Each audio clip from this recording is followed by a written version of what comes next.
Mr. Braddock, the calculus teacher at Eisenberg High in Elkhart, Indiana, made a light-hearted gesture, singling out the janitor for amusement in front of the class. However, when a man calmly approached the board and solved the problem with unexpected skill, the room fell silent, fundamentally altering the school's perception of him. This occurred during fourth period on a Thursday, a typical day at Eisenberg High where students often watch the clock more than the lesson. Mr. Braddock had a certain reputation. Known for his sharp wit, impatience, and sarcastic remarks, he was a figure who evoked tolerance rather than affection. The classroom felt stale. Equations covered the whiteboard. A subtle scent of eraser dust and old sneakers permeated the air. Phones lay hidden beneath desks. A few students feigned attention, while others gazed out the window. Then, an event occurred, altering the classroom's atmosphere dramatically. While Mr. Braddock wrote another derivative on the board, a quiet squeak drifted in from the hallway. The janitor was close by, mopping just outside the classroom with his characteristic slow, steady pace. Braddock stopped speaking, looked toward the door, and gave a slight smile. Suddenly, he turned to the class and indicated the hallway. "Look who's here," he said. "Tell me, do you think you can solve this one?" He struck the board with his marker, mimicking a game show challenge.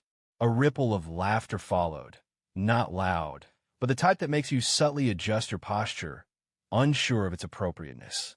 Mr. Braddock smiled knowingly. "Come on, Lamar." Lamar Dorsey, a 52-year-old janitor, stood in the hallway, holding his mop. The familiar blue uniform, clean but faded, was on him, displaying L. Dorsey embroidered above his chest pocket. He remained still, showing no reaction. His gaze swept across the room. Then, deliberately, he entered. A mop rested against the wall. Several students straightened. Some anticipated a clever remark or a sudden departure. Perhaps a jest or simply a walkout. However, that didn't happen. Instead, Lamar proceeded to the front of the room. "You mind?" he inquired quietly, indicating the board with a gesture. Braddock raised his brows. "Be my guest." Several phones silently emerged from backpacks. One girl whispered, "Is he serious?" But nobody interrupted Lamar. He picked up the marker, examined the equation, and paused, not because he was unsure, but as if he were considering something. Intensely, like someone studying a well-known map. He narrowed his eyes slightly. Then he began to write. There was no theatrics, no embellishment, just careful strokes, one line following another. The room became unnervingly quiet. The only sounds were the marker on the whiteboard and a chair creaking as someone leaned forward. Mr. Braddock crossed his arms, observing intently. His expression remained unchanged, though his jaw tightened.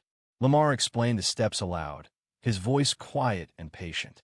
"See, this here's a chain rule problem, but the trick is recognizing the inner function first. Once you isolate that, it becomes a lot cleaner." He moved with the ease of someone experienced, not just with the problem, but with the teaching. His manner was unassuming and not arrogant. He clarified matters straightforwardly, with clarity, as if he's dedicated more effort to instruction than to menial tasks. Upon completion, he secured the marker and retreated. The board displayed meticulous, well-structured work. He addressed Braddock, then the class. "That's one approach," he stated, and briefly, stillness reigned. A junior student in the rear murmured. He understood it correctly. Mr. Braddock remained silent. Not instantly. His mouth parted a little, but no words emerged. The silence became more pronounced than any joke he could have delivered. Lamar nodded politely and retreated to the door. He gathered his mop. There was no applause, no self-promotion, only that quiet assurance, as if he hadn't just dramatically altered the room. But as Lamar reached for the chalk, no one anticipated what would follow. No one stirred. For a complete 10 seconds, it felt as though the class had been pulled from a dream and placed into something authentic. The sort of moment that doesn't typically occur in a high school classroom. Lamar Dorsey, known as Mr. Dorsey, was in the process of leaving when a comment was made. Had he just thought that? It was Wes Hanley, a senior seated in the front row, who rarely spoke unless it concerned academic performance. He was completely serious. His eyes were wide with surprise. He glanced back at the board, as if the solution might have altered during a brief moment of closure. Braddock then spoke, his tone even and somewhat annoyed. He acknowledged that Mr. Dorsey had, nonetheless, provided the correct answer. His voice lacked its typical sarcasm. A different feeling seemed present, perhaps confusion, or even something like discomfort. Lamar looked back. "I worked with numbers extensively in the past," he stated, then offered a slight shrug. "They remain with me." Several students chuckled, not directed at him this time, but because the atmosphere was easing. Lamar didn't pause for a reply. He departed, mop in hand, his shoes squeaking quietly down the hallway, as if nothing had occurred. It was as if he hadn't just resolved a complex academic challenge in less than 3 minutes without using a calculator. That's when the phones appeared. Someone had recorded the entire incident. Carly Benson, a junior in the third row, had already begun editing the video before the school bell sounded. In the hallway between classes, the topic of conversation was solely focused on the event. "Did you see Mr. Dorsey?" Braddock's expression. He appeared as if someone had disconnected him. Where did he acquire that knowledge? It was believed he only cleaned floors. By lunchtime, the video appeared on TikTok and then Instagram. It was unedited, simply a shaky view of Lamar's hands working on the board, accompanied by a voice saying, "Yo, he's solving it." The text accompanying the video stated, "Our janitor just outperformed the calculus teacher." Some people found it amusing. Others observed it with disbelief. Nevertheless, the excitement continued to build. In the teacher's lounge, the atmosphere was similarly charged. "Are you suggesting he completed a full derivative chain problem mentally?" inquired Ms. Lin, the physics teacher. She had paused mid-bite of her sandwich, "And so did he," muttered Mr. Crane, the English teacher. "Didn't use notes. Didn't even pause. It was like muscle memory." Braddock was at the corner table, seemingly grading papers. He remained silent. However, Principal Everett spoke. He had been at the school for 6 years. It was surprising that no one knew he had an academic background. People shook their heads. Few people really knew much about Lamar. He arrived early. He left late. The floors were always clean. Light bulbs rarely failed within a day. The man worked in silence. However, he was no longer simply the man behind the mop. Down the hallway, a group of students waited near the janitor's closet. They weren't there to report a spill or request a broom. They simply wanted to speak with him. One student, a 12-year-old boy holding his geometry book, inquired, "Do you tutor Mr. Dorsey?" Lamar blinked. "I haven't in a long time," he replied. "You should," the boy suggested. That was a kind thing to say. Lamar chuckled, but it wasn't unkind. "I'm simply astonished." During the third period the following day, Braddock's demeanor had changed. He refrained from making jokes. He didn't call on students arbitrarily. He spoke with his gaze directed at the board, his voice more subdued than normal. It wasn't voiced directly, but it was obvious to all. Following the class, Wes approached him. "Mr. Braddock, regarding that incident with Mr. Dorsey yesterday, he employed the very method you demonstrated last week. The chain rule, correct?" Braddock nodded once. "That is correct. Only he articulated it more effectively." Braddock remained silent.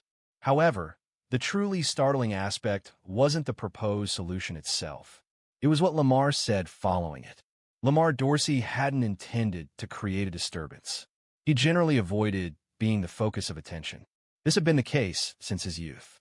Consequently, when students began congregating near the maintenance closet simply to converse, or when teachers directed extended glances his way in the hallways, he felt uneasy.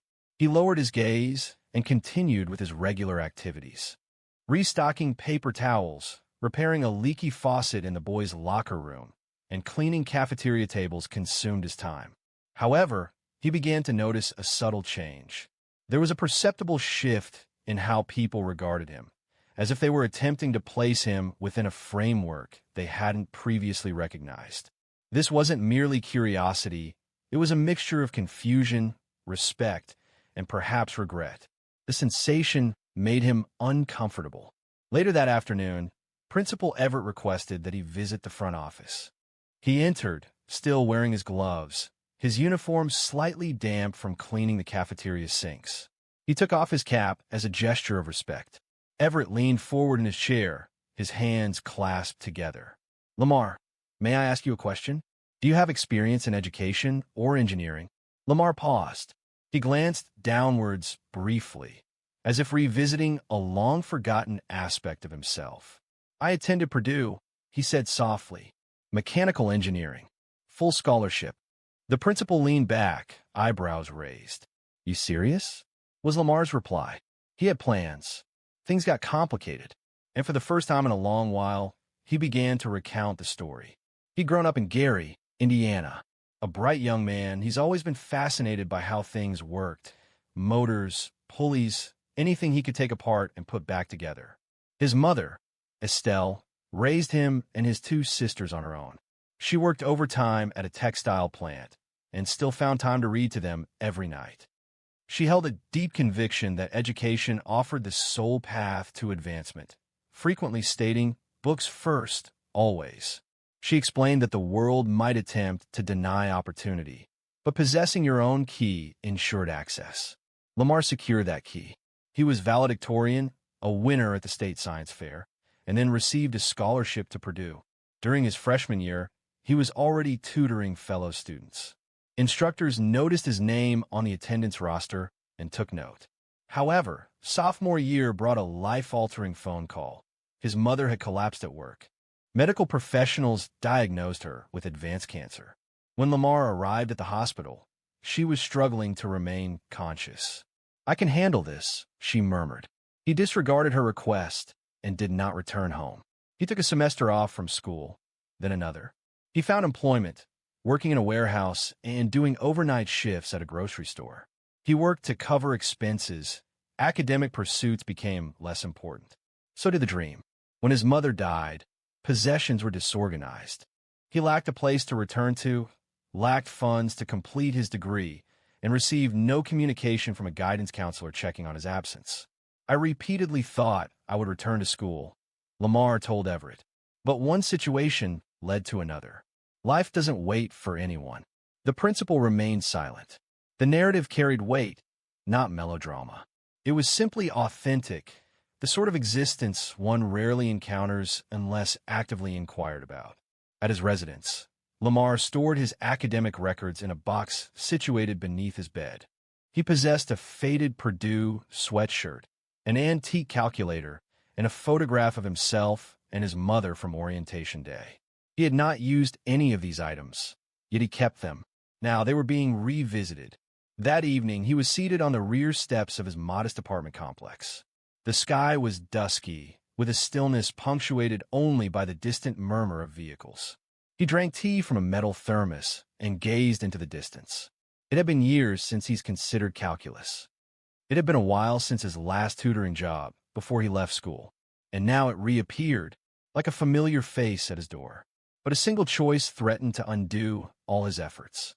While in college, Lamar had vowed to take a brief respite, stabilize his family situation, and then complete his education successfully. However, life rarely follows plans, particularly those founded on hope.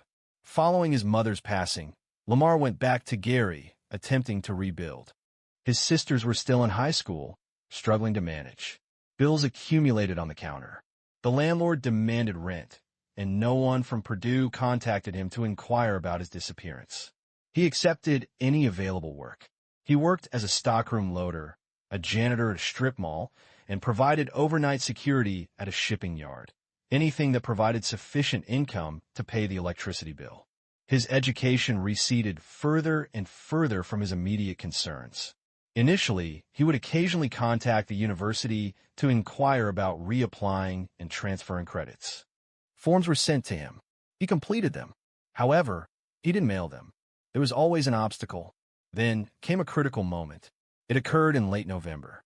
A man named Frank Booker, the owner of a flooring company in South Bend, had offered Lamar consistent employment. "You're capable," he stated. "Don't squander your time sweeping floors. I'll personally train you." Lamar felt hopeful again, having a genuine opportunity. However, the day before his start date, his youngest sister, Alana, was involved in a school altercation. a disagreement that quickly worsened. She had injured someone's nose. Expulsion was threatened. Lamar felt compelled to be present. No one else would support her. Consequently, he missed his first day at the flooring job. Frank reassigned the position to another person. And that was the end of it. An opportunity was lost. He relinquished his pursuit of dreams and instead prioritized stability. Years passed indistinctly. He moved from town to town, holding various jobs. He maintained a clean record and avoided legal issues, simply focusing on survival. Quietly. When he reached Elkhart in his early 40s, he wasn't seeking a fresh start. He simply wanted a reliable income. The school district provided benefits. Summers were peaceful. He accepted the janitor position without hesitation. He found it agreeable in his own way. It was predictable. The work was clean. Students left him undisturbed. Teachers offered polite smiles. He didn't anticipate friendship or belonging. He didn't require it. He remained inconspicuous. He cleaned up messes and vanished before the last bell rang. Yet, numbers remained with him.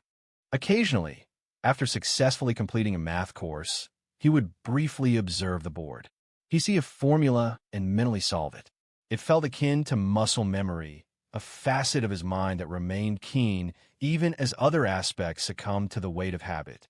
He would return home, prepare a simple supper, grilled fish, brown rice, perhaps some carrots, and peruse a vintage engineering book he stored behind the cereal boxes, just to confirm his abilities. He invariably did. He simply lacked an opportunity to demonstrate them. Then Mr. Braddock addressed him that day. And now, changes were occurring, not only at school, but also within him. He reflected on the students who waited outside his supply closet with questions. He thought about Wes Hanley visiting that morning with a folded piece of paper and saying, "Mr. Dorsey, I attempted to solve that same problem. Could you review it for me?" And Lamar had, with care, methodically. He clarified where Wes had made a mistake without causing embarrassment. Wes smiled when he finally grasped the concept. It wasn't solely a matter of pride. It was about a sense of belonging. That feeling lingered. However, not everyone reacted positively. Braddock, in particular, became unusually reserved. Students observed it. Teachers observed it. The experience of being surpassed by someone he hadn't previously considered a significant figure in front of his class clearly affected him. He didn't respond aggressively. Instead, his responses became more abrupt, his tolerance diminished. Any mention of Lamar in the lounge was swiftly redirected. He was not accustomed to being overshadowed, especially not by someone who had been unknown to him until now. But life held one more surprise, and this one brought him back to mathematics. The video didn't remain within Eisenberg High. It spread beyond. It began with a local student page reposting it, accompanied by the caption, "When your janitor turns out to be smarter than your teacher." Then it appeared on a regional education forum. By the weekend, it had spread across state lines. People online were astonished. They weren't mocking Lamar, they were impressed. He explained it with greater clarity than my college professor. Someone should give this man a classroom and a chalkboard, not a mop. It's a reminder that you never know someone's story. By Monday morning, Lamar had no idea any of this was occurring. He didn't use social media. He still had a flip phone. When he arrived at work, the first thing he did was repair a jammed paper towel dispenser in the girls' bathroom, just like he always did on Mondays. But something felt different. Conversations stopped as he passed. Students nodded, not out of duty, but with an unusual sense of respect. Some even smiled, as if meeting him for the first time. "Hey, Mr. Dorsey," a girl called out as he neared the library. "You're kind of famous now." Lamar chuckled quietly. However, when he rounded the corner, Wes Hanley was there, accompanied by two other students. One held a calculus book. A problem was indicated, marked in pink. "Would you mind going through this with us?" Wes asked. Lamar looked around, seemingly confused. "You got a free period?" Someone inquired. We made time. And so, in the hallway, surrounded by lockers and science fair posters, Lamar sat down on the floor with three teenagers and guided them through a multivariable equation. Step by step, line by line. He didn't lecture them. He engaged with them. It wasn't boisterous or extravagant, but a significant moment unfolded. Further down the hallway, someone recorded the incident. Lamar wasn't informed. He likely would have disapproved. Returning to the office, Principal Everett was speaking with a member of the local school board. Affirming the information, she stated, Lamar Dorsey. He's been with us for 6 years. No, he's not faculty. He's a custodian. She hesitated, then responded, well, I wouldn't describe it as unorthodox. I'd say it was overlooked. Simultaneously, in the teacher's lounge, Braddock was reviewing an email shared by a parent containing a link to the now viral video. He closed the laptop without watching it. That afternoon, Everett called Lamar back in, offered him a seat. Lamar stayed standing. I've got a request from the board, the principal said. They want to know if you'd be interested in running an after-school tutoring program. Small group, voluntary, just a trial run.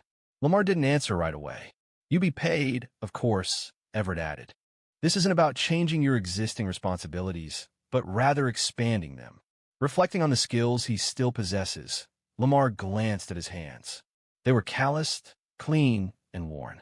I haven't taught in a long time, he stated. You haven't ceased to know, Everett responded. Lamar raised his gaze.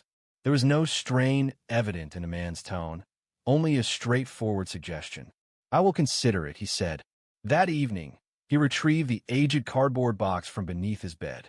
It contained the Purdue sweatshirt, the transcripts, and the orientation photo. He hadn't touched it in years. He spread everything out on the table. The paper had yellowed slightly. The edges were curled, but the words remained. That was the nature of knowledge. It didn't fade. It simply waited. He didn't need to become popular online. He didn't care about the views or the comments. But knowing he could still make a difference resonated with him. However, while some were impressed, others were not pleased by his growing recognition. As Lamar gained more recognition, the school environment started to change. This transformation initially manifested in the student body. Those who previously ignored him in the hallways began to greet him. Some even sought his assistance with homework during class breaks. Within 2 weeks, a small group of students had informally established what they termed Dorsey sessions. After school, they would gather in the library, notebooks ready, concentrating as Lamar elucidated ideas with a surprising clarity that everyone acknowledged. Soon, teachers noticed. Ms. Lynn, the physics teacher, was the first to visit the library and observe him assisting the students. You possess a talent, she remarked gently, and it's not limited to calculations. However, not all reactions were positive. Mr. Braddock had remained silent regarding Lamar since the initial event. Within the teacher's lounge, he presented an outward appearance of normalcy. However, his silences betrayed a lingering bitterness. His speech was concise and abrupt. He avoided direct eye contact with Lamar and never referenced calculus. During a parent-teacher meeting, when Lamar's increasing impact on the students was discussed, Braddock stated, "It's good they're interested in math. Let's just make sure we don't blur the line between instruction and inspiration." While seemingly courteous, the underlying tone was unmistakable to everyone present. The principal didn't ignore the situation.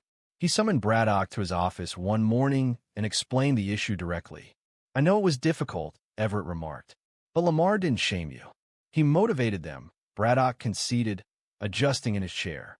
"He may lack formal credentials, but he's educated significantly more than we initially understood.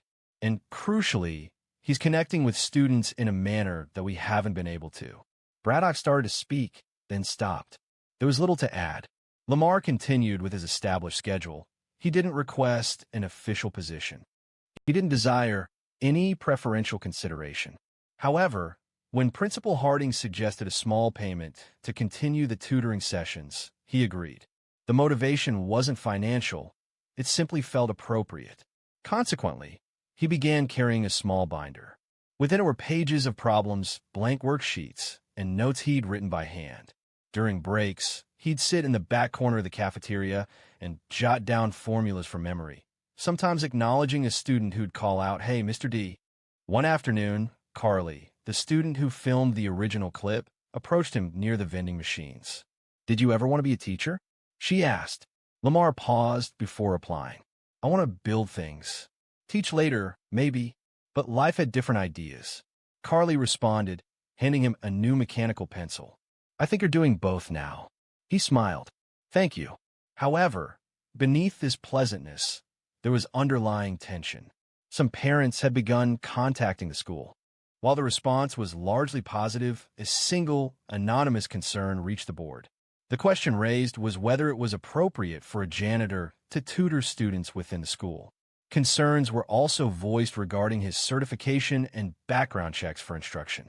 Everett addressed the matter promptly. He is a district employee and has not acted inappropriately. It was suggested that if genuine concern was the driver, a direct conversation with me would have occurred. He did not inform Lamar about the complaint. Nevertheless, Lamar sensed a subtle tension present. Some individuals seemed unsure how to perceive him now that he no longer blended into the periphery. Then, one afternoon, Braddock took an unexpected action. He entered the library during one of Lamar's tutoring sessions. He observed silently from a distance as Lamar explained integrals to a group of 4 students. After roughly 10 minutes, he approached. "Do you mind if I sit in?" Braddock inquired. Lamar looked up. His expression remained unchanged. He gestured toward a chair. The students laughed, just enough to lighten the moment. Braddock smirked. For once, it wasn't mean. They sat together that day, saying little, but it was a start. Lamar Dorsey wasn't interested in titles. He had something else in mind. It wasn't about proving anything anymore. For Lamar Dorsey, standing at the whiteboard in the library with students gathered around, it was never about redemption or revenge. He wasn't trying to impress anyone. He didn't seek recognition. He simply showed up for them, the kids, the ones who reminded him of the boy he once was. Every Tuesday and Thursday, right after the final bell, that corner of the library filled with chatter, questions, scribbled notes, and wide eyes as Lamar walked students through math problems they once feared. Not because he possessed all the answers, but because he helped them believe they could discover those answers themselves. That's what mattered. Isaiah, a freshman who previously struggled with algebra last semester, is now confidently solving quadratic equations. Tasha, who once disliked math, is now conducting brief study groups on weekends for her cousins, utilizing notes from Lamar. Lamar didn't lecture from the front of the room like a conventional teacher. Instead, he sat alongside his students, engaged in conversation, and posed questions before providing answers. Consequently, an increasing number of teachers began visiting. They weren't there to monitor, but simply to observe his methods. Ms. Lynn inquired about utilizing some of his explanations in her class. Coach Rivera asked if Lamar would assist in establishing a summer preparation group for incoming freshmen. Even Braddock, typically hesitant and prideful, began visiting frequently. While not every day, he visited often enough. He would quietly suggest a couple of additional problems and eventually started offering words of encouragement to the students. The sharpness in his voice lessened. A change occurred within him, softening his demeanor. During one tutoring session, Braddock stayed behind after the students had departed. "You know," he remarked, glancing at the board, "I once believed this position conferred significance upon me. That teaching provided authority." Lamar remained silent. "But you're showing me what it truly involves, consistently being present and ensuring that each moment has value." Lamar simply nodded in agreement. Everyone occasionally strays from their path. He was not one to bear resentment. He had no need to. Principal Everett summoned him again a month later. A suggestion was put forward to establish his sessions as a non-credit elective class next semester, designed for enrichment and to build students' confidence. Everett cautioned that we would need to navigate some administrative processes. Lamar responded, shaking his head gently, and stated that he appreciated the offer but did not require the formal recognition. He preferred to maintain a simple approach, encouraging attendance based on genuine interest rather than a fixed schedule. Everett agreed, nodding, and assured him that they would provide support in any way possible. News of his efforts extended past the school district. A reporter from a local news outlet visited to conduct an interview. Lamar chose to keep his comments brief, avoiding sensationalism and self-promotion. "I'm simply demonstrating what they already possess," he stated. "Sometimes it requires a bit of time to recognize it." In the spring, Eisenberg High held its yearly student showcase, featuring science projects, art displays, and choir performances. In one corner of the gym, a booth called Dorsey's Table showcased student reflections on math, life, and confidence. Many students wrote about how Lamar had helped them discover more about themselves. This wasn't because he provided answers, but because he listened and showed belief.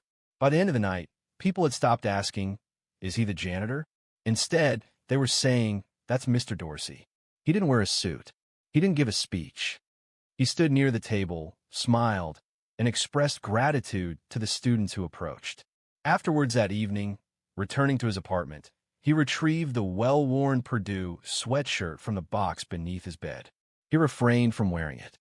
Instead, he folded it carefully, placed it inside a fresh storage container, and added a file containing student thank you notes alongside it.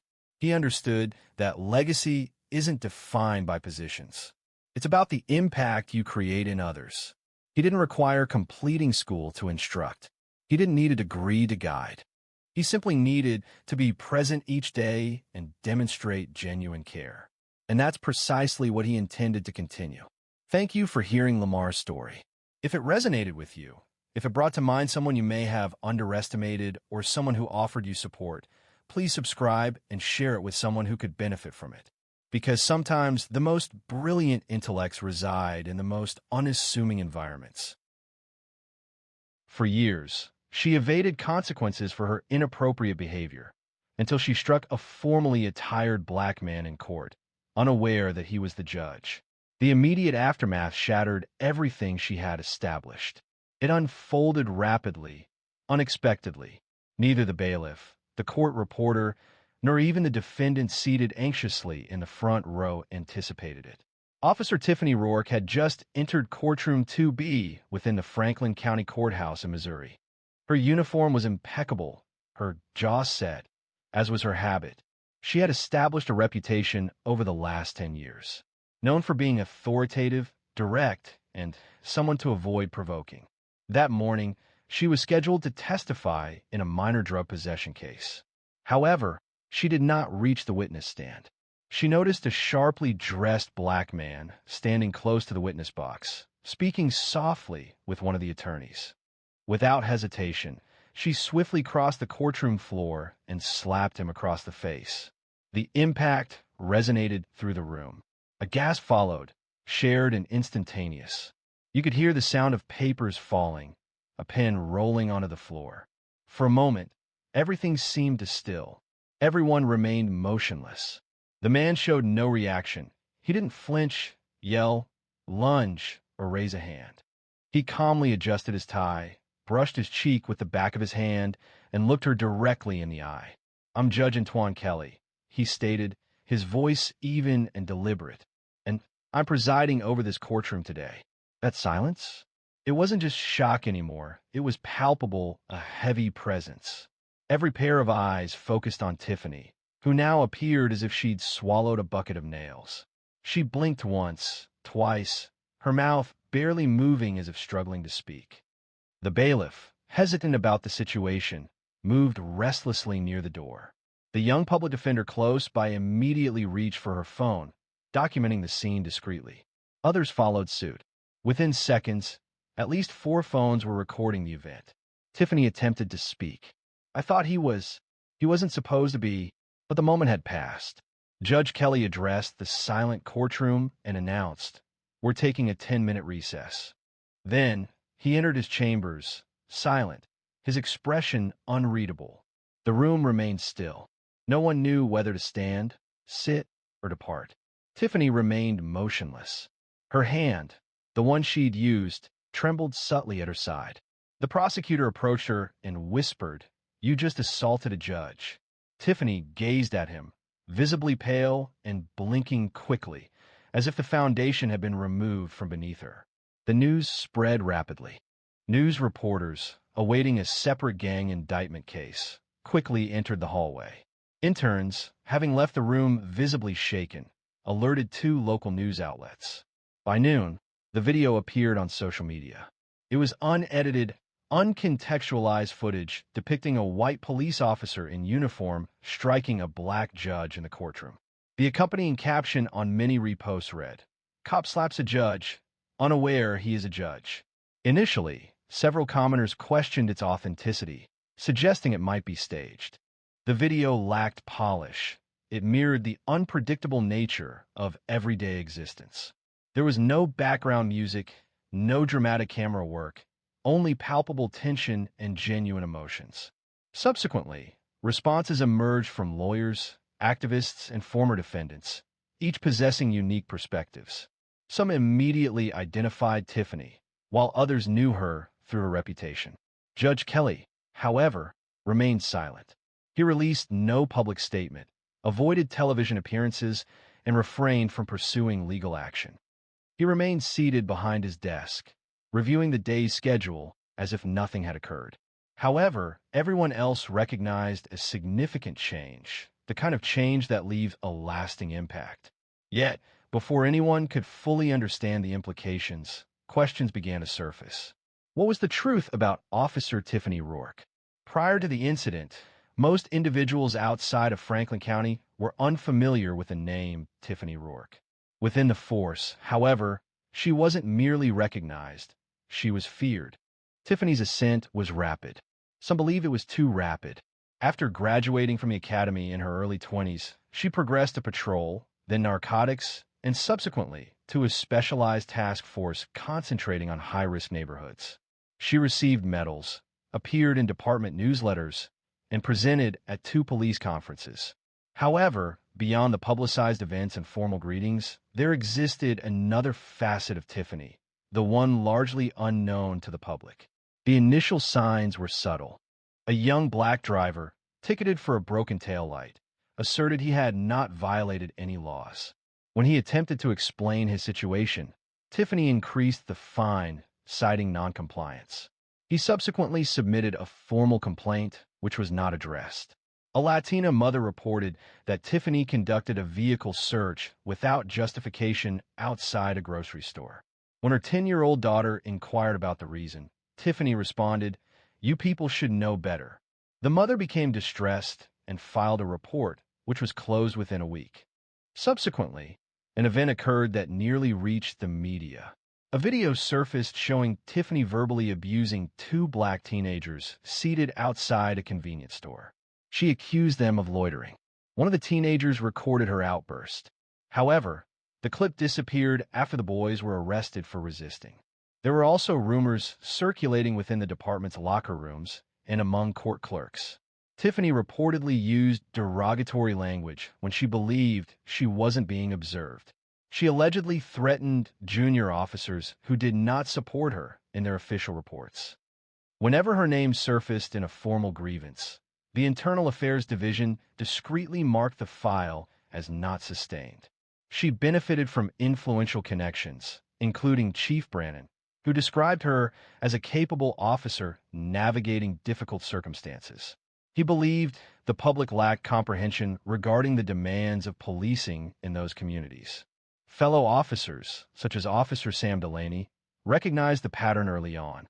He once attempted to voice his concerns after witnessing Tiffany forcefully push a suspect's head against a cruiser window. She informed me that if I submitted any documents, my locker would be emptied by Monday. Consequently, he withdrew. They all did, not because they shared her perspective, but because Tiffany embodied the established order. She wasn't a deviation from it, nor an unusual case. She was the system.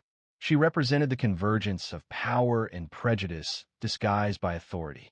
And it wasn't simply her behavior. It was the confidence stemming from her perceived immunity. Around 6 months prior to the courtroom incident, a newly appointed officer, Jordan McLean, submitted a formal complaint following 2 weeks of riding alongside her. During that time, she halted 6 vehicles in a single day. All the drivers were black, and they were all within the same 3-block area. He documented in the internal log that none of the stops were warranted. McLean was then reassigned to desk duty 2 weeks later. Tiffany received a commendation. The underlying issue wasn't solely Tiffany's actions. It was the fact that others allowed her behavior to continue. Her advancement within the department wasn't in spite of her conduct, it stemmed from it. However, vulnerabilities had been appearing for some time prior to the incident involving Judge Kelly. Previously dismissed grievances began to reappear discreetly. The Internal Affairs Division had undergone a change in leadership, and recently elected city council members showed less willingness to ignore problematic issues. Yet, Tiffany remained unchanged. In fact, her actions intensified. At a precinct barbecue, she dismissed the evolving situation as political maneuvering, declaring to her colleagues, "They can't touch me. I possess more damaging information about a significant portion of this department than they have about me."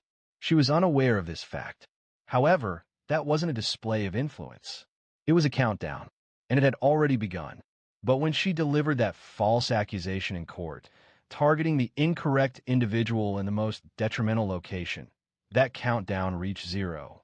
Consequently, the entire system she had depended on started to falter.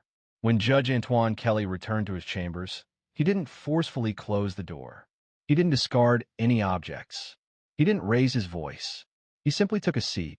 He inhaled, moved closer, and grasped the pile of case files on his desk as if it were a routine Tuesday. However, it was anything but. This was unprecedented for the numerous individuals present in that courtroom. It was unusual for the lawyers who had witnessed considerable stress. But it was especially shocking for everyone involved. Nobody had ever seen a uniformed officer strike a sitting judge. Kelly had served as a judge for 12 years, primarily in Franklin County. He preferred a modest demeanor. He avoided publicity. He favored simple ties. He kept photos of his wife and 3 sons on his bookshelf, alongside a miniature gavel his youngest made in woodshop. Those who knew him understood one thing. His quiet presence carried weight. He had grown up in St. Peters, Missouri. He was the first in his family to go to college, then law school. He worked in public defense for 7 years before switching sides. He'd seen every kind of case, the petty, the tragic, the senseless. He treated them all with the same steady focus. The scene in that courtroom was jarring. That slap? It was a familiar feeling for him. Disrespect had been a constant companion throughout his career. However, this was unlike anything he's experienced, not a subtle insult, but a physical act performed publicly and undeniably. Remarkably, he didn't react with anger or boasting. Kelly avoided theatrics. He prioritized accountability. In the hallway, his clerk, Monique Barnes, remained motionless, still clutching the folder she was intending to present prior to the incident. She entered his office cautiously. "Are you all right?" she inquired. He looked up, appearing composed. "I'm fine." She took a seat, her gaze carefully observing his face for any indication of anger. "I don't know what she thought she was doing," Monique stated. "We can file something. Press charges. The footage is already widespread." He nodded. "We could, but I want to observe how they manage it." She inclined her head. "You mean the department?" he asked, folding his hands.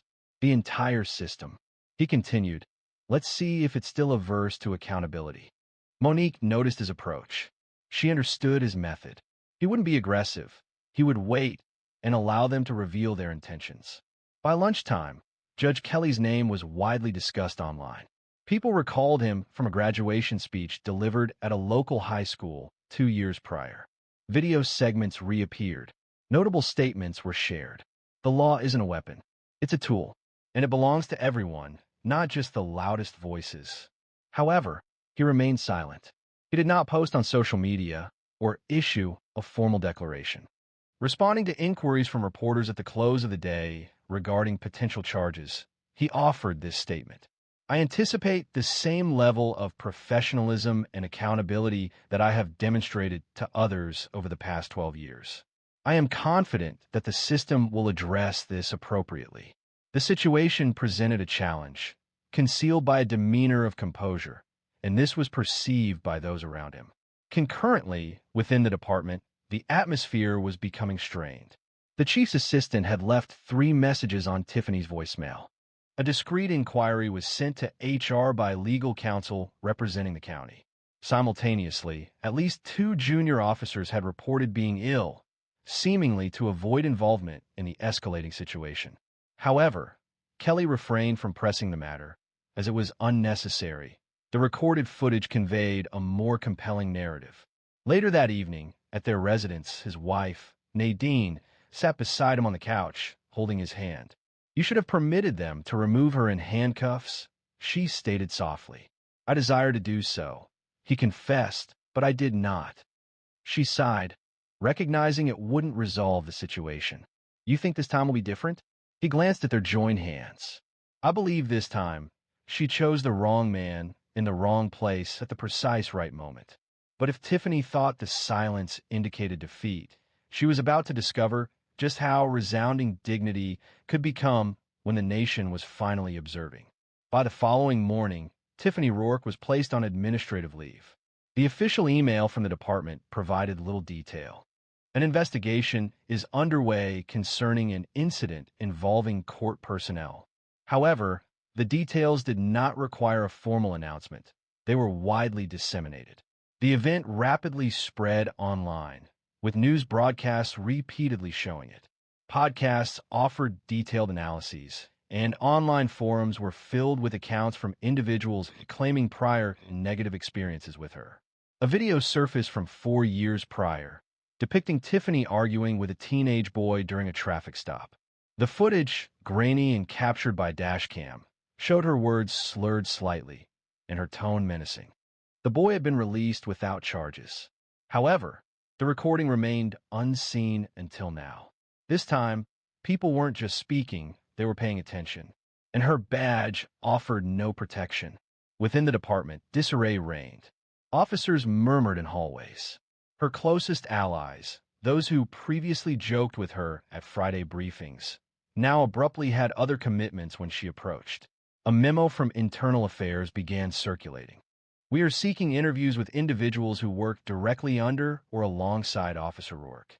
More than a dozen officers responded within 24 hours. Some did not provide their names. One of these officers, Detective Naomi Brennan, stated that she had waited almost 6 years to share her information. According to Naomi, she had previously threatened to reassign me to the county jail rotation if I questioned her reports again.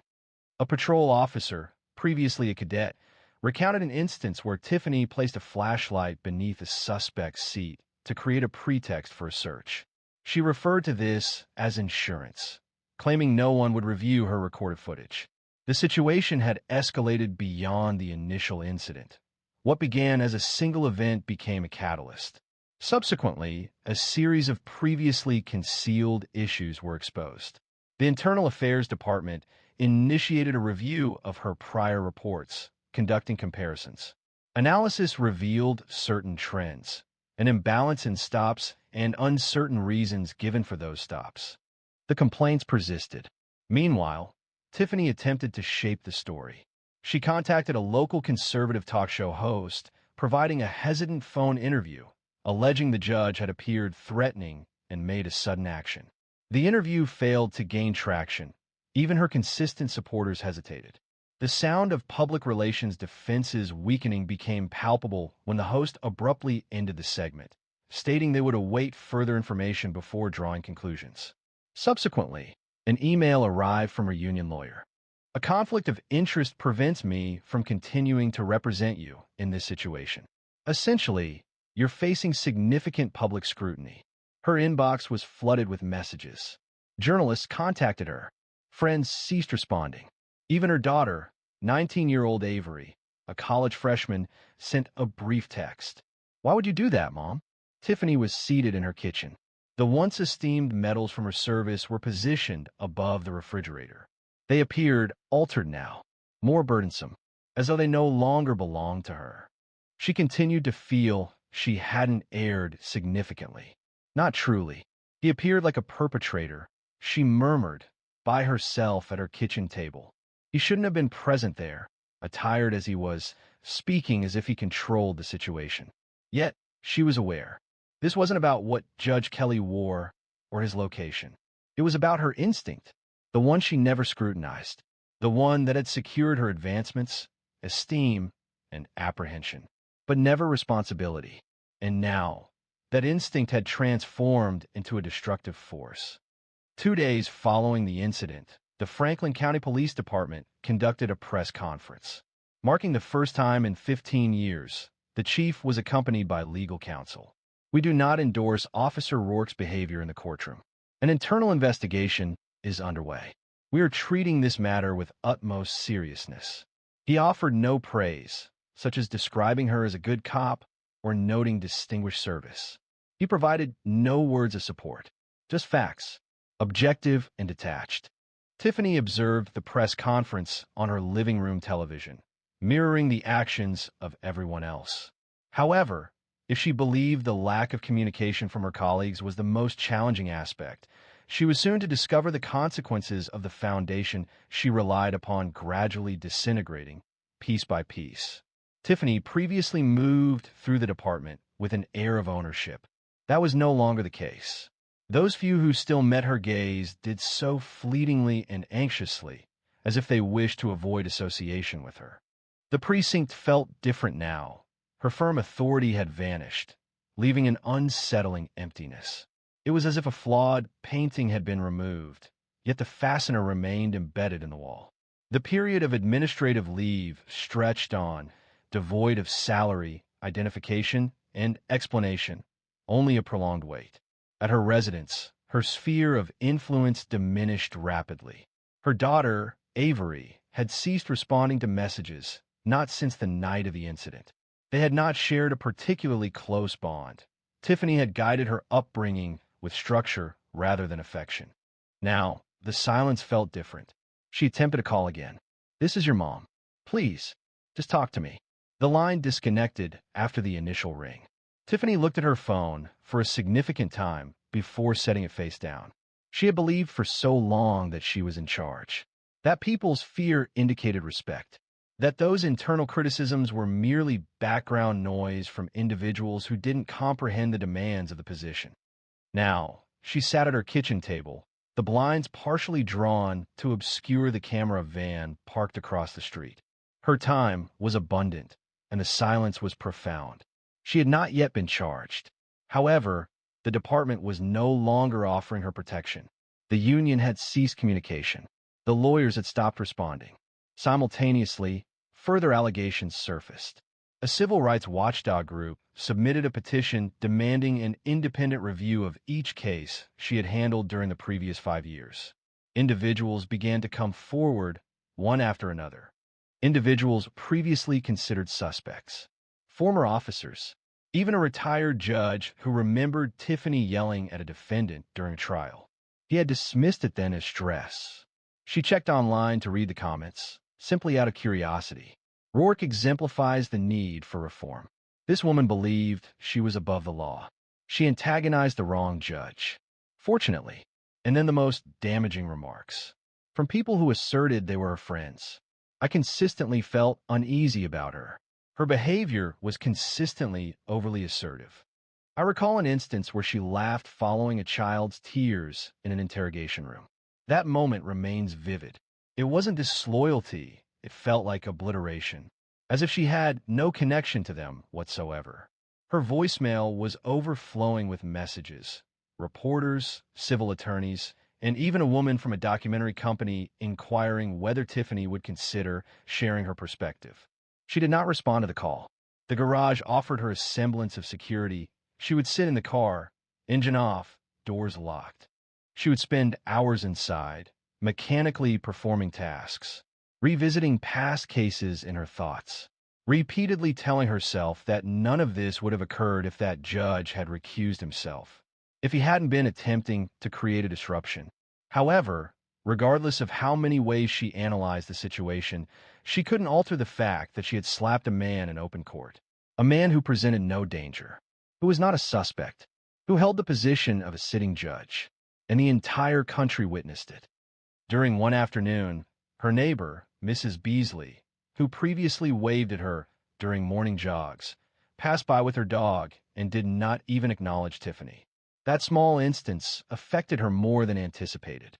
The subtle dismissal, the courteous rejection, it felt more impactful than the news reports. Because news reports disappear, but being overlooked, that remains. She magnified her image. Sunglasses, a smirk, her hand rested on her hip. At the time, she believed she projected power. Now, she perceived only arrogance. However, just as she felt her decline had reached its lowest point, a letter arrived.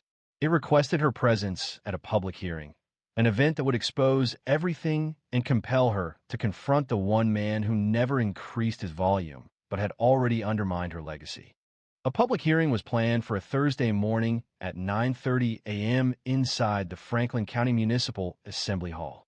The venue itself indicated that this would not be a routine, closed-door assessment. It was intended to be observed. When Tiffany arrived, dressed in a simple black suit, without any identification or weapons, the room was already mostly filled. Journalists occupied the rear wall, their audio equipment attached to their belts. The folding chairs creaked as residents, activists, and legal observers filled them. Behind a line of junior prosecutors, in the second row, sat Judge Antoine Kelly. He wore a dark gray suit instead of a robe, with a legal pad resting on his knee. His eyes were calm, and he appeared to be someone who had come to work, present to observe, not to punish. Tiffany's lawyer, recently appointed and a young public defender who had accepted her case with some hesitation, stood next to her, offering instructions she barely registered.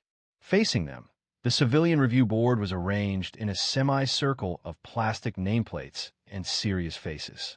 Present were a retired detective, a former public defender, a local pastor, a community organizer, and a judge from another county. Although it wasn't a courtroom, it felt much like one. Chairwoman Ms. Loretta Vaughn initiated the session precisely. Her voice possessed a sharp clarity that commanded attention. This hearing is not a trial. It is a public review of Officer Tiffany Rourke's conduct, encompassing both recent events and her past record, and assessing its relevance to her continued ability to serve in law enforcement. Tiffany Rourke visibly reacted to the phrase, "continue serving," as if suggesting that possibility remained. It felt, to her, as though this wasn't the conclusion of her career. The proceedings commenced with the courtroom video, displayed on a modest monitor that inadequately conveyed the gravity of the situation, yet allowed for no dispute. The audio reverberated softly within the hall. The sound of the strike, the ensuing quiet, Judge Kelly's composed voice. Following this, testimony was presented. Officer Naomi Brennan delivered her written account concerning the threat Tiffany issued 6 years ago. Her tone remained even but detached. Subsequently, 2 individuals previously arrested testified, both noting that Tiffany's name appeared in their official records, even though they were not present during the incidents. She reportedly authorized their arrests without providing any clarification. A succession of witnesses offered similar accounts, while Tiffany remained still, her gaze fixed forward, exhibiting no visible response. Towards the conclusion of the proceedings, the chairwoman requested Judge Kelly to approach the microphone. He arrived without legal documents or written notes, simply standing with his jacket fastened and then speaking. "I will not take this board's time reiterating what everyone witnessed. That information is already part of the public record." He began. "What I want to focus on is what follows accountability, because that's where the essential work commences." He paused. A few pens scratched against paper. "I have served this county for over a decade. I have observed people commit reckless actions out of fear. I have seen people lash out because they felt insignificant. But what transpired that day in my courtroom was neither fear nor a mistake.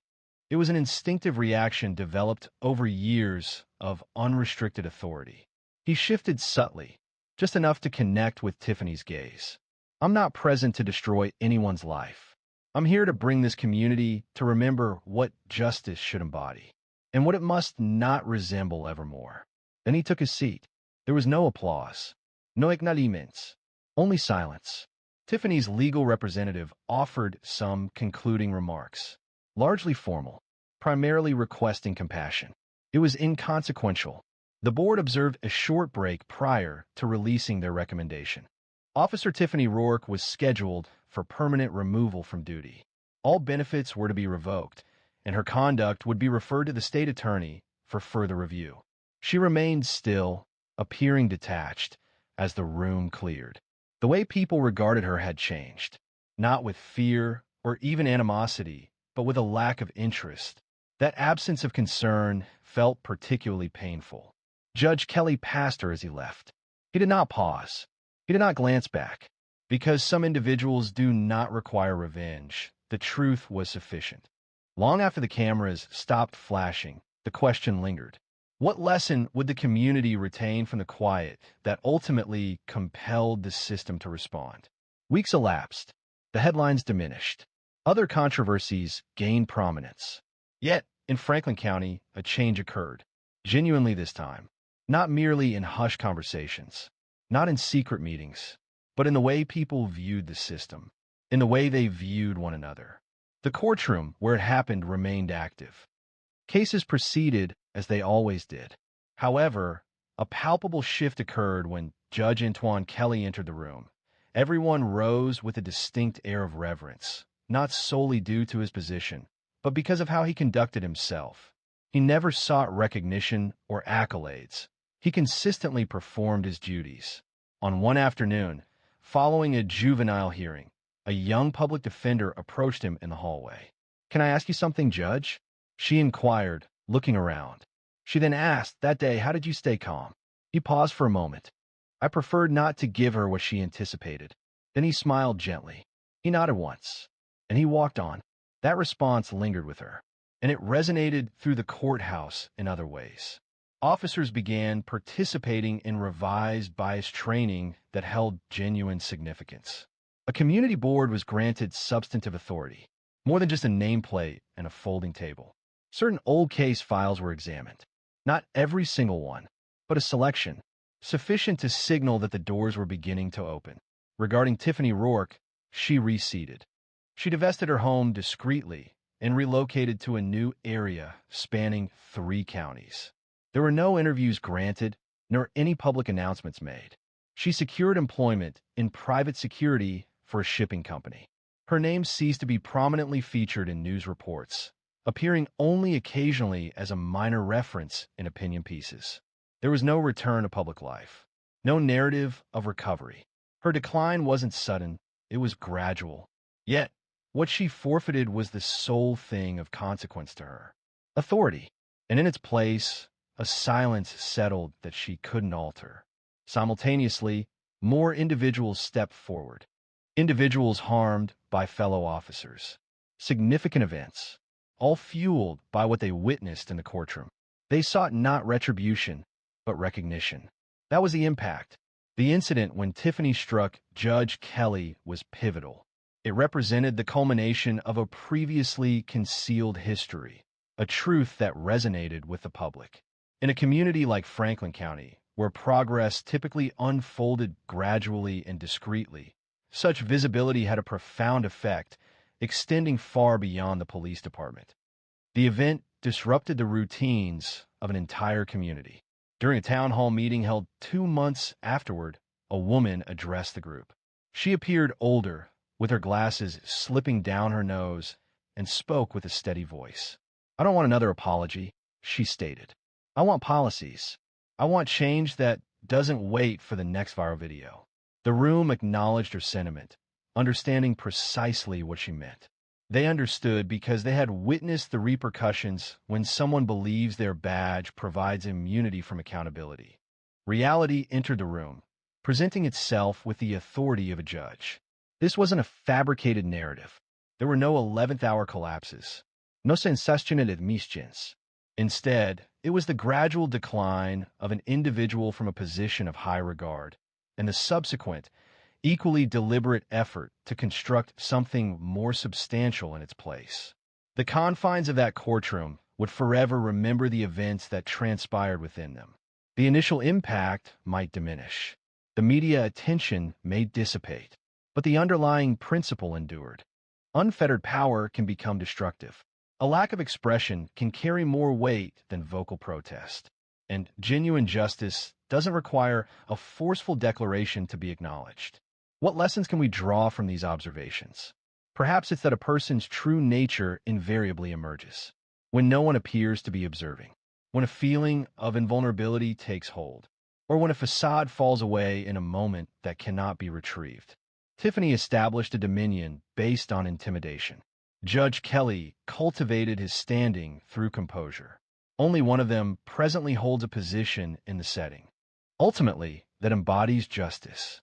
Should this account prompt reflection, evoke emotion, or simply inspire a moment of consideration, please subscribe to the channel. We share narratives that others hesitate to explore, with truth as our guiding principle. The CEO, known for his quiet demeanor, entered his own dealership incognito. What he overheard a salesman say to a struggling single mother abruptly halted him and initiated an unforeseen sequence of events. Derek Belton appeared unremarkable, certainly not the person who authorized salaries for 137 employees. He wasn't wearing a blazer, didn't carry a briefcase, and he arrived without a driver. That morning, he wore faded Levi's, well-worn sneakers, and a Tennessee Titans cap shading his face. He would be unrecognizable, even to the regional manager he had dined with 2 Fridays prior. He parked his black 2011 Honda Accord a short distance away. It wasn't a necessity. He possessed the means for a garage full of luxury vehicles. However, today was not about displays of wealth. He walked the additional block quietly, noticing the texture of the pavement with each footfall. As the dealership appeared, the signage, crisp and prominent, displaying Belton Auto Group across the glass, caused him to hesitate. His name. But what was happening beneath the surface? The concerns had initially surfaced as quiet remarks. A customer in Murfreesboro reported being sold an extended warranty she didn't comprehend. A family in Franklin alleged their monthly payment differed from the agreed-upon amount. These were minor issues. However, they caused Derek to question things. This location in Charlotte, Tennessee had consistently been a high-volume dealership. It specialized in mid-range vehicles and enjoyed strong sales. People trusted this dealership, or they once did. The showroom doors opened as he entered. The air held the scent of coffee and Armor All. A bell chimed above him, yet no one acknowledged it. Derek surveyed the area. There were 3 sales desks and 2 salesmen engaged in conversation by the corner water cooler. A woman managed the reception desk, absorbed in her phone. He appeared unremarkable, and that was his intention. He began his assessment in the service bay. It was quiet, the technicians working diligently, focused on their tasks. He observed nothing unusual. He proceeded through the customer waiting area, observing a man browse a magazine as his daughter entertained herself on a damaged iPad. He received no assistance. There was no greeting, not even a simple acknowledgement. He approached the line of Camrys situated near the glass wall. A couple stood close by, engaged in a conversation with a salesman whose speech was rapid and overly enthusiastic. The older man appeared displeased. The woman seemed bothered. "Sir," the salesman stated, "you won't locate a more advantageous offer anywhere. This item is covered by warranty and has seen minimal use. However, I can offer this price only if we finalize the agreement today." That's the current situation, Derek mentioned. He recognized this as a tactic he hadn't been taught and made a note to himself. He then proceeded around a corner close to the used inventory office and paused. A young woman, likely in her late 20s, wearing a light jacket and carrying a baby in a carrier, was speaking with a man in a navy blazer. She appeared anxious, repeatedly looking down at a well-worn envelope she held. It likely contained pay stubs or a bank statement. The salesman presented himself with an assured, perhaps overly confident, demeanor, speaking with charm and certainty. "You're receiving full coverage for the first 3 years?"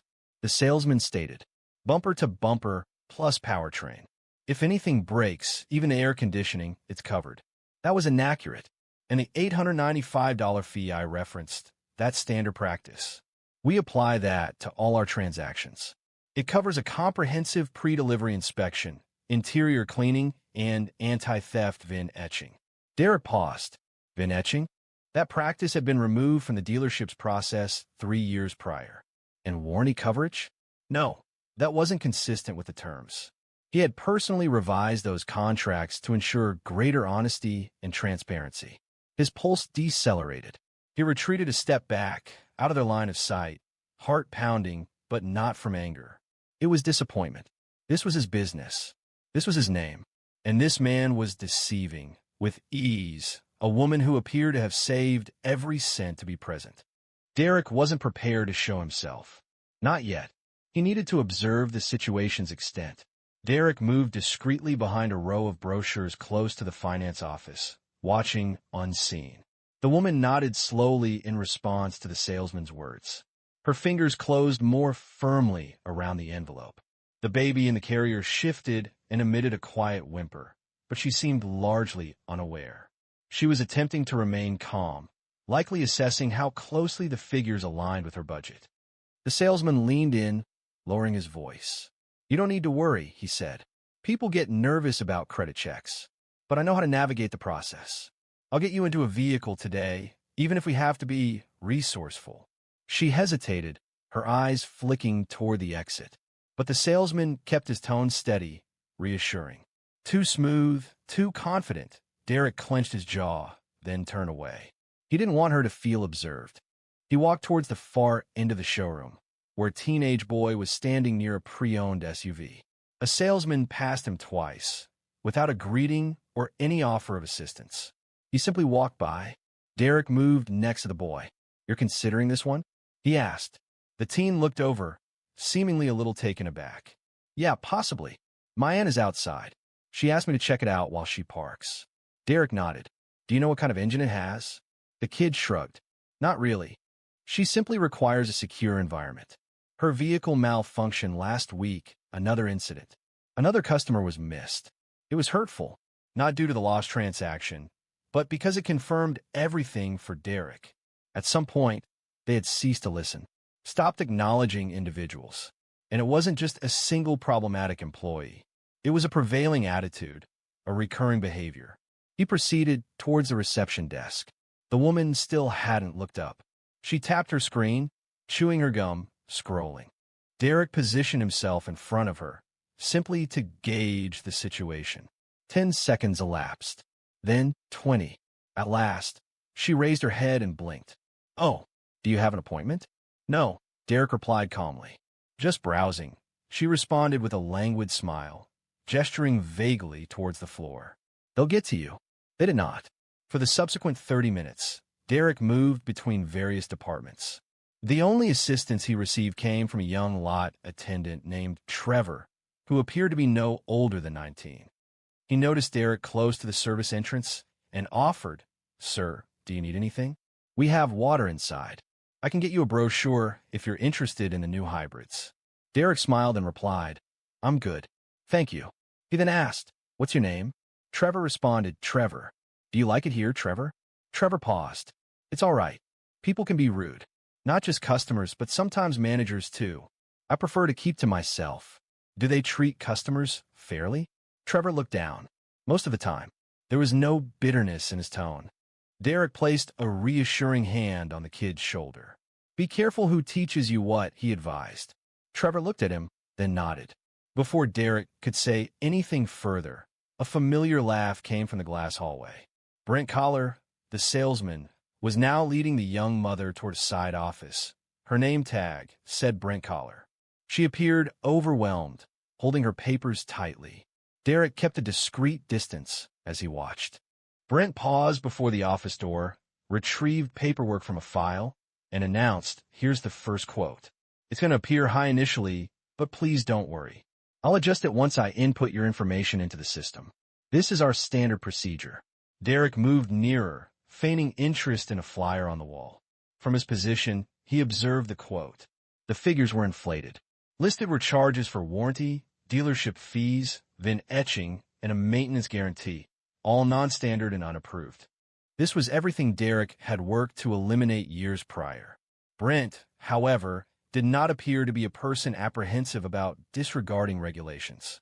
He presented as someone who believed no one was observing. Brent indicated for the woman to take a seat.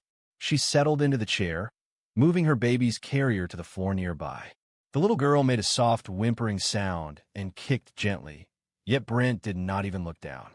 His gaze remained focused on the documents he held, turning pages, emphasizing sections, and drawing circles. Each action appeared rehearsed, refined, and routine. "We're going to structure this to ensure your monthly payment stays under $350, he stated. The woman offered a slow, cautious nod. "What's your name again?" He inquired, barely looking up. Monique, she replied. Monique Ellis. Derek stood just outside the office, back against the wall, feigning interest in the certified pre-owned display. He overheard every word. Brent smiled. All right, Monique. You're going to love this. You're approved for a 2019 Corolla. Excellent condition, low mileage. That's a significant advantage. We remain committed to your protection. Therefore, we're providing a 3-year full coverage plan. This includes everything from the engine to the electronics. Roadside assistance is also included should you lock your keys in the car. That level of peace of mind? Priceless. Derek's hand slowly curled into a fist by his side. However, there was no such plan, not like Brent described it. And the quote, the one he'd caught a glimpse of earlier, had extra charges tucked in every margin. Some of them were outright fiction. Monique adjusted in her chair. So, is all of that included in the price? Brent offered a warm, reassuring smile. It's all part of your protection package. We simply itemize it separately on the form. This simplifies things for the finance office. He continued, speaking rapidly and with excessive confidence, gesturing with a pen as if performing a magic trick. He even produced a calculator to minimize the appearance of the payment amount. For example, without the package, your monthly cost would be $384. With the included safeguard, the price reduces to $349. More manageable, isn't it? Derek scrutinized the figures. That calculation appeared illogical. It seemed like a deceptive tactic. He couldn't fathom how Brent maintained his composure. But it was evident this wasn't his first presentation. Then Monique posed a question that silenced the room. Do you believe I could return tomorrow? She inquired softly. I simply want to ensure I fully grasp everything first. Brent's demeanor subtly altered, a nearly imperceptible change. His jaw tightened briefly. However, he quickly regained his composure, adopting a more affable tone. I completely understand, he said smoothly. But the situation is that this car has 2 other potential buyers. One of them test drove it earlier today. I can't guarantee it will still be available tomorrow. You wouldn't want to miss out because of a minor consideration, would you? Monique blinked. Her fingers shifted around her envelope. Brent quietly lowered his voice, leaning closer. Listen, I've witnessed individuals leave, intending to consider it further overnight. Then the car was gone, and they were facing a situation that was more difficult and costly. You deserve something better, and this is it. He pushed the documents across to her. That was the end of it. Derek entered the office, maintaining a calm but resolute tone. That doesn't sound like the protection plan we provide, Brent said, blinking. Monique turned to Derek, appearing surprised. Brent quickly regained his composure. Pardon me? Derek repeated, the plan you're describing doesn't exist, not in that form. Brent lifted an eyebrow, assessing Derek. Do you work here? Something like that. Brent chuckled dryly. Look, I don't know who you are, but I've been here for 4 years. I know the packages inside and out. Derek pointed to the quote. Show me where it says full electronics coverage. Show me where VAR and etching is required. Show me the breakdown. Brent hesitated. It's in the system. Finance will explain it better. No, Derek said flatly. You explain it right now. Monique rose slowly in front of her, holding her baby close. Brent's face flushed. I don't have to deal with this. You're not even. But he stopped speaking. The general manager had just appeared behind Derek, his eyes wide. Mr. Belton, the manager said. Brent's mouth dropped open. Derek didn't smile, didn't say a word. He turned toward Monique. I'm sorry, he said softly. This isn't how we treat people. Not here, not under my name. But this wasn't over, not yet. The repercussions extended beyond a single falsehood. The room seemed to contract the instant the name, Mebleton, was spoken. Brent's complexion turned ashen. His assured demeanor disappeared, as if it were vapor on a chilled surface. Monique looked back and forth between the 2 men, bewildered, still cradling her baby, uncertain of the situation she's entered. Derek subtly turned to the general manager, standing in the doorway. He requested a conference room, speaking softly. Jeff Lorman, the manager, a man with a flushed face, nodded and indicated a hallway located at the rear of the showroom. Derek turned to Monique and spoke in a quiet, reassuring voice. Please come with me. I want to correct this. She paused briefly, then followed. Her movements were deliberate but hesitant. The baby began to stir again, perhaps reacting to the palpable tension. As they passed the workstations, the entire level appeared to become silent. Telephones ceased their ringing, and conversations were interrupted. Several employees glanced over their workstations and angled towards one another, speaking quietly. Trevor, the lot attendant from earlier, positioned himself close to the entrance and offered Derek a knowing look, but remained silent. Within the compact, glass-enclosed conference room, Derek drew out a chair for Monique and settled opposite her. Jeff entered behind them, appearing noticeably uneasy. Brent followed, attempting to seem unconcerned, but without success. He folded his arms and rested against the distant wall. Derek took the folder Brent had put on the table. "Is this the quote you gave her?" he asked, not looking up. Brent moved slightly. "Yes." Derek opened the folder, laid out the pages, and circled several numbers with a pen from the table's holder. "Explain these," he said. Brent sat up straighter. "Look, I don't know why I'm being questioned." "Explain them." Brent paused. He looked at Jeff, hoping for support, but Jeff avoided his gaze. "I mean, those are standard charges. Everyone includes them. Do you have documentation showing these fees were authorized?" Derek inquired. "They should be in the system." "No, they aren't," Derek replied, his voice gaining strength. "I was involved in revising the system. That VIN etching fee? It was discontinued in 2021. Powertrain coverage? It's limited to 5 years, not the comprehensive coverage you advertised. You added more than $2,000 in fabricated fees to a customer who came here simply trying to purchase a secure vehicle for her baby." Monique's hands trembled a little as she listened, but she did not speak. Her gaze remained on the document. "You stated the payment would be $349, Dara proceeded. "That is achievable only if she provides a down payment you failed to disclose. Furthermore, the interest rate you presented to her is inflated by a minimum of 2.5%.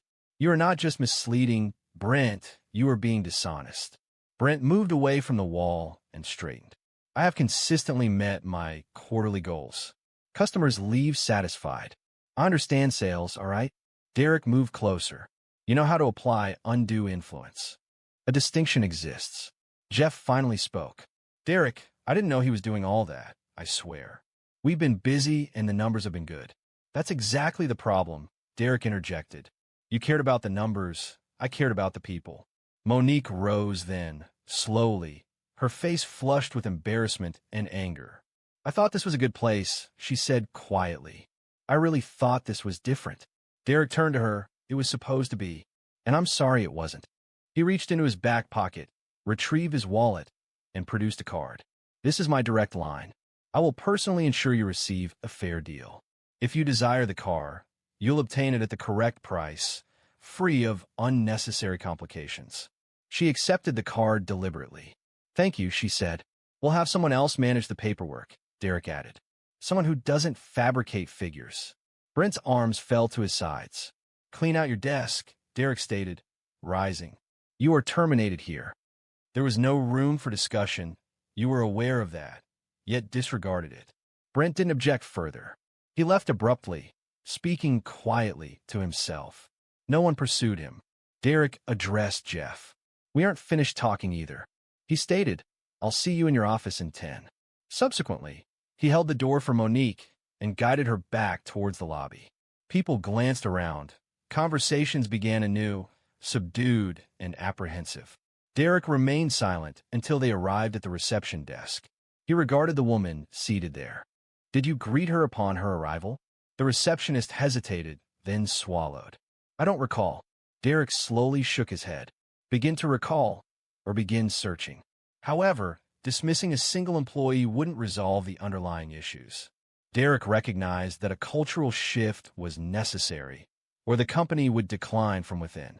Derek was seated alone in Jeff Lorman's office, gazing out at the dealership floor through the blinds. A heavy silence filled the room. From behind the closed door, the usual showroom sounds had resumed. The usual sounds filled the office: casual chatter, the click of footsteps on tile, and ringing phones.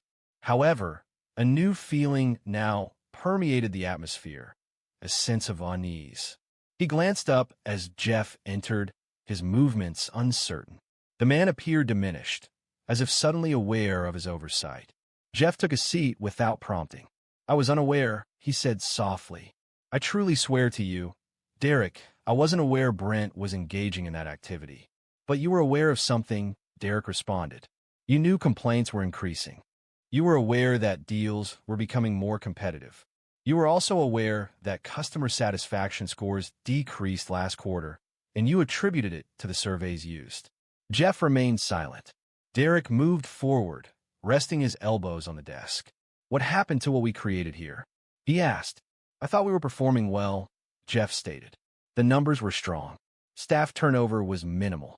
I assumed perhaps the industry simply shifted slightly."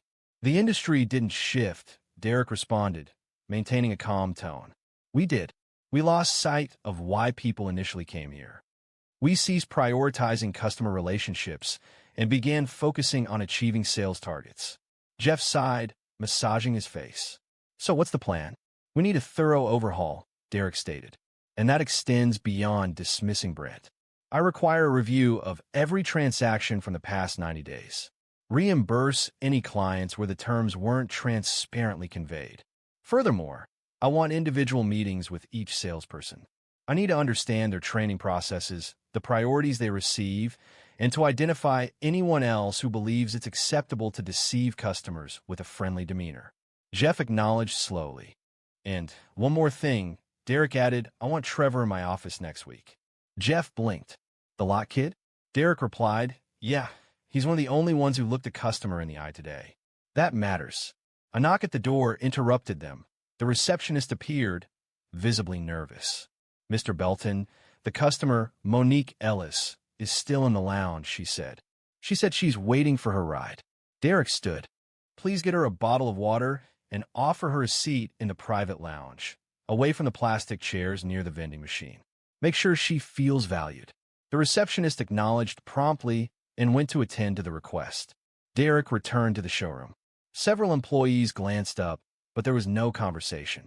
Some consciously avoided eye contact. Monique was situated in the far corner, her baby now asleep in the carrier beside her.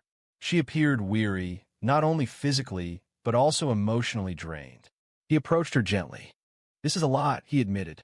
"More than you anticipated," she replied with a gentle smile. "I've faced tougher situations," he stated. "I understand that, but you shouldn't have had to experience this," she said, shrugging. "People deceive me frequently. It happens at work, in shops, and even at the clinic. I'm accustomed to it." That comment resonated more deeply than he anticipated. "You shouldn't be exposed to that. Certainly not here. That's my responsibility." She then focused on him, truly observing him. "Why did you come in today? Why are you dressed like that?" Derek offered a soft smile. She stifled a quiet chuckle, noting people rarely shared the full truth with the man in the suit.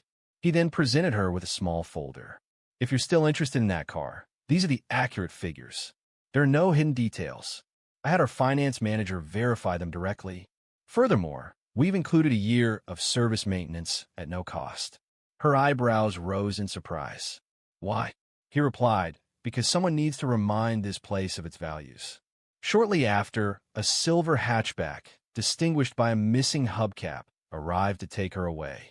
Her sister signaled from the driver's seat. Monique rose, corrected the carrier, and glanced back at Derek. "Don't let them ruin what you built," she said. "I won't," he replied. She exited without a backward look. But restoring Monique's confidence was not the only task. It involved rebuilding the confidence of every person who had ever entered those doors.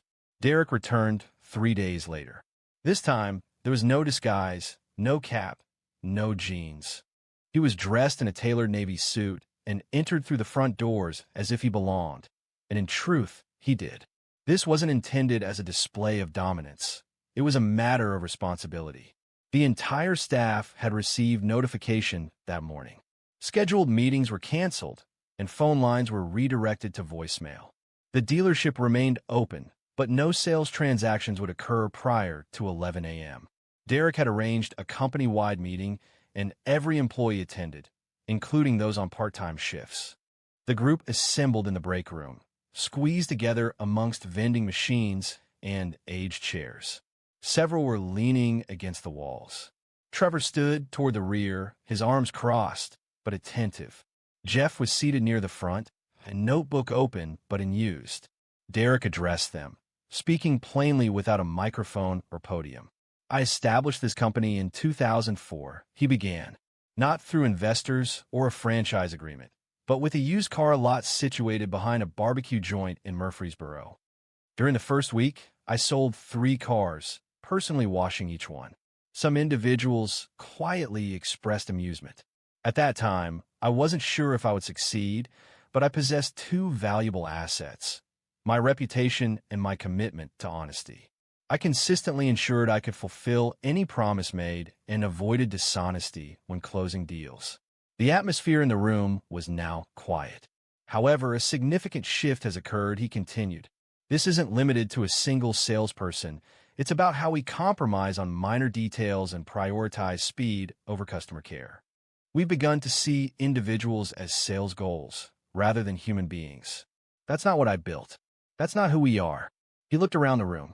If you've ever included an additional charge because you believed you could, if you've ever hurried a woman out the door because she didn't appear to be able to afford our services, if you've ever spoken condescendingly to someone simply because you were able, today marks a turning point. A few people visibly expressed discomfort. You have a choice, he said. The situation demanded a resolution, either assistance or a new employment opportunity. Silence followed, then a voice spoke up. It was Trevor, Mr. Belton, and Derek turned to him. Yeah, Trevor said, appearing nervous, but proceeding anyway. What if some of us were performing well, but no one acknowledged it? Derek smiled. Then we need to start noticing. Starting today, he walked over and handed Trevor a small envelope.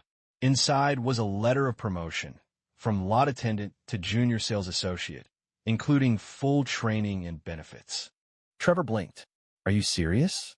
Derek stated, because the people who treat others with respect are the ones I want representing my name. Following the meeting, changes occurred rapidly. Brent's deals were reviewed. 5 of them necessitated full or partial refunds. Monique's case served as the focus of a training seminar. Every single manager was obligated to participate in a 3-week ethics and customer care workshop. Derek even re-engaged a retired employee. Arlene Cupp, a direct woman in her 60s who previously managed the front desk, had departed 2 years prior, citing a change in the atmosphere. She was now the new head of customer relations. Arlene's initial action involved installing a glass wall separating the sales desk and the finance office, ensuring transparency in all communications. Derek walked through the lot that Friday, observing the staff's interactions. A subtle shift permeated the atmosphere, not flawless, but calmer, more deliberate, stemming from understanding rather than apprehension. He observed a young salesperson patiently explaining trim-level differences to an older gentleman, ensuring he was heard. This detail, absent from any spreadsheet, held greater significance than any monthly performance goal. Arlene approached. It appears they recall their employer, she remarked, and rightfully so. Derek responded, stating he wasn't leaving, although one element remained. The core reason for this endeavor needed to be revisited. That Sunday morning, Derek was seated on the porch of his mother's former residence in Jackson, Tennessee. The sun had just begun to rise, and the air retained the stillness of the early hours. He took his coffee slowly, looking out at the yard he previously mowed every Saturday during his teenage years. Years had passed since her passing, yet the atmosphere of the place remained unchanged. Now, it belonged to him, recollection solidified in brick and wood. He retrieved a photograph from his jacket pocket, the image faded with curled edges. The picture showed him, no older than 10, standing next to his mother before a dull, rust-colored Oldsmobile. Her smile was broad and proud, not due to the car's newness as it wasn't, but because it was hers. That marked the day she purchased her first vehicle independently. He recalled how she, a nurse, managed without a cosigner or assistance, relying solely on her paycheck and a salesman who painstakingly explained each document before she signed. Derek remembered her meticulously verifying every detail. He remembered her asking questions, even when her voice wavered, and how the man behind the desk never made her feel inadequate for doing so. He remembered that. And now, decades later, he occupied the man's position behind the desk. He was the man whose name appeared above the showroom. He was the person who influenced every customer's experience upon entering. He looked at the picture once more. That instance profoundly impacted him, teaching him that dignity wasn't something acquired through wealth. It was something inherent, deserved simply by being present and making an effort. The world hadn't been kind to his mother, but on that day, she received recognition, and he carried that with him. Returning to the dealership the following week, Derek requested a new plaque be installed by the entrance. The message stated that we treat each customer as if they were purchasing their first car, demonstrating dignity, patience, and honesty. It wasn't intended for widespread attention or media coverage. The goal was for every employee to read it daily. Trevor read it every morning, first thing. Monique returned a month later to have her car serviced. She entered wearing a hoodie, holding her daughter, and smiled upon seeing Trevor at the desk. "You remember me?" she asked. He smiled in return. "Of course I do. We had her in that silver Corolla, correct?" She affirmed. "She's performing well." They continued their conversation briefly, covering minor details, and the interaction felt comfortable, because now it felt natural. Derek observed from his office, unnoticed, simply watching. He didn't require attention. He desired none. The focus wasn't on him. The purpose was this: you don't establish a successful business solely on profit. You build it on trust, on the manner in which you treat people when you believe no one is observing. He learned that from his mom. He communicated this to others via Brent. And now, with each handshake, each sale, each explanation provided without pressure or misleading information, he was restoring it. Incrementally, deliberately, that's what integrity truly represents. Not something asserted, something safeguarded. For once lost, regaining it demands all your resources. And Derek Belton refused to allow his reputation to signify anything other than honesty. If this story resonated with you personally, if it brought to mind a time you felt disregarded, or a time someone championed you when they weren't obligated to, please subscribe. We have more stories coming that speak to the heart, not just the headline.